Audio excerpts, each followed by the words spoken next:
ಬೆಂಗಳೂರಿನ ಗವಿ ಗಂಗಾಧರನಿಗೆ ಸ್ಪರ್ಶಿಸದ ಸೂರ್ಯರಶ್ಮಿ. ಮೋಡ ಕವಿದ ವಾತಾವರಣದಿಂದ ವಿಸ್ಮಯ ಮಿಸ್. ಗವಿ ಗಂಗಾಧರನ ಸನ್ನಿಧಿಯಲ್ಲಿ ಭಕ್ತರಿಗೆ ನಿರಾಸೆ.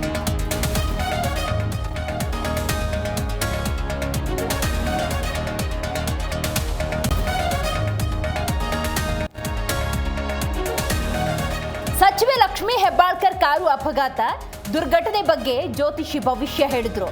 ಚಾಲಕನ ತಪ್ಪಿಲ್ಲ ಎಂದ ಚನ್ನರಾಜ್ ಹಟ್ಟಿಹೊಳೆ.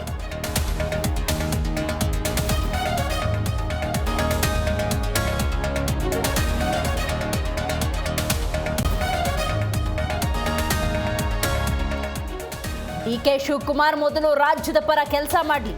ರೈತರಿಗೆ ಭೂಮಿ ಕೊಟ್ಟಿದ್ದಾರೆ ಎಂಬ ಡಿಕೆ ಶಿವಕುಮಾರ್ ಹೇಳಿಕೆಗೆ ಟಾಂಗ್. ಸರ್ಕಾರಕ್ಕೆ ಕುಟುಕಿದ ಕುಮಾರಸ್ವಾಮಿ.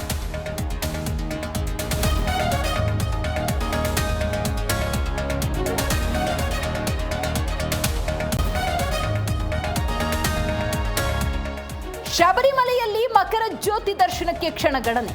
ಅಯ್ಯಪ್ಪನ ದೇಗುಲಕ್ಕೆ ಧಾವಿಸಿದ ಲಕ್ಷಾಂತರ ಭಕ್ತರು. ಅಹಿತಕರ ಘಟನೆ ನಡೆಯದಂತೆ ಬಿಗಿ ಬಂದೋಬಸ್ತ್.